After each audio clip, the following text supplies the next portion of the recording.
Good day everyone, I am Mary Jean G. Eheng, BBA 4B, and my policy brief is all about extent of implementation of smoke-free ordinance of the City of Malaybalay. Malaybalay City Bukidnon's anti-smoking ordinance, an example of proactive step taken by the local governments to lessen the negative impacts of tobacco usage on the environment and public health. The Malaybalay City Anti-Smoking Ordinance is a big step toward tobacco control and public health promotion. But it will need time, cooperation, and money to fully implement this ordinance.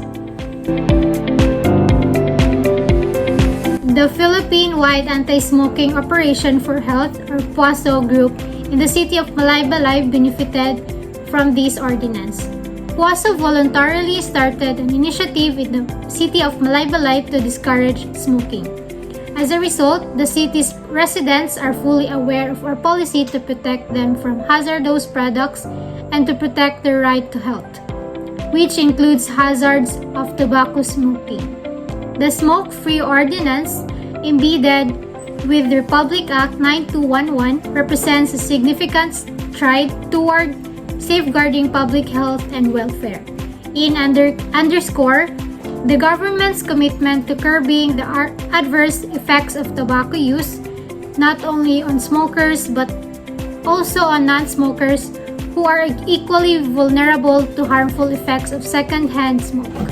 Many local regulations were formed in conjunction with federal legislation to promote the goal of encouraging citizens' health and well-being. Honorable Rendon P. Sanggalang is the lead sponsor of the Ordinance 885 series of 2017, an ordinance revising the City of Malaybalay smoke-free ordinances.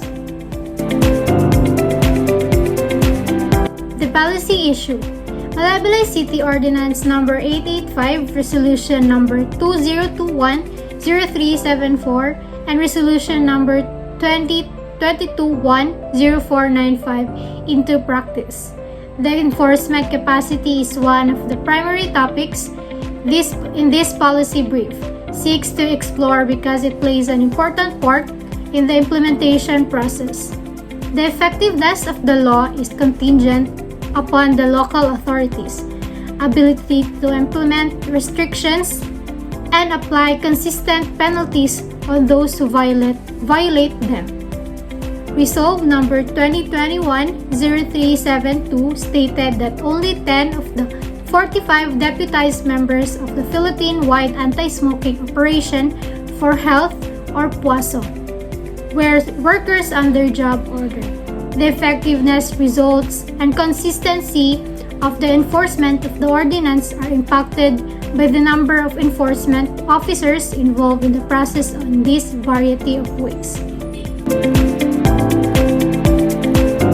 The reason why the people in the public community or in the city of Malaybalay individuals are violating this ordinance, the smoke-free ordinance, because some individuals may be unaware or the existence of specifics of the smoke-free ordinance, and they might not have been seen signage indicating smoking restrictions like no smoking in the public area, or they may have misunderstood where smoking is prohibited. Some people knowingly choose to ignore the smoke-free ordinance due to lack of respect for the authority, or a belief that the consequences of violating the ordinance are minimal. In social situations where smoking is normalized or encouraged, individuals may feel pressure to conform to group behavior, leading them to smoke is prohibited areas despite knowing it's against the law. Some individuals may resist the implementation of smoke-free ordinance due to a belief that smoking is a personal choice and that government intervention infringes on their freedoms. Lack of enforcement. Weak or inconsistent enforcement of smoke-free ordinances can relate a perception that the rules are not being taken seriously. making individuals more likely to violate them without fear of consequences. So addressing these violations of smoke-free ordinances requires a combination of education, enforcement, and support for smoking cessation.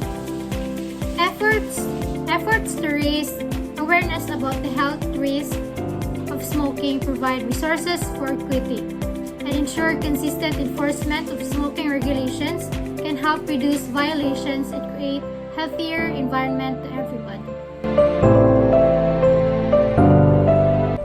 My recommendation.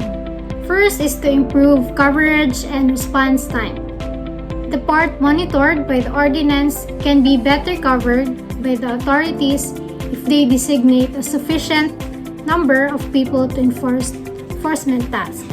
This lessens the possibility of violations and strengthens the ordinance's prevention effect by enabling violators to be found and resolved more quickly. The second is enhanced monitoring and surveillance. An enough workforce makes it possible to monitor and supervise actions connected to the ordinance more successfully. Regular patrols, inspections, and investigations by law enforcement officials can help them spot violation, gather information, and take appropriate enforcement action. By taking a proactive stance, possible violations are avoided and compliance is maintained. The third is increased visibility presence. Possible violators are discouraged from proceeding while law enforcement officers are visibly present. People are more inclined to abide by the ordinance's rules when they are aware that authorities are actively monitoring and enforcing it, which raises the rate of compliance overall. The fourth is timely and effective response to incidents. Enough manpower makes it possible to respond to instances of complaints involving violations of ordinance in a timely and efficient manner. By responding quickly to reported violations, intervening in situations that are getting out of hand, and taking appropriate enforcement action, law enforcement officials can stop additional non-compliance and preserve public safety. The fifth is support for education and outreach efforts.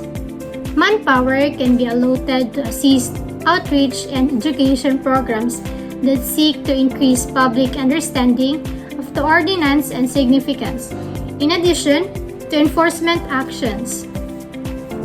Employees can interact with the community, offer information, disseminate educational resources, and hold workshops or seminars in order to encourage comprehension of the adherence of the ordinance obligation. The last is enhance enforcement coordination and collaboration. Having enough employees allows better coordination and cooperation between law enforcement agencies, local governments, and other parties involved in carrying out the ordinances.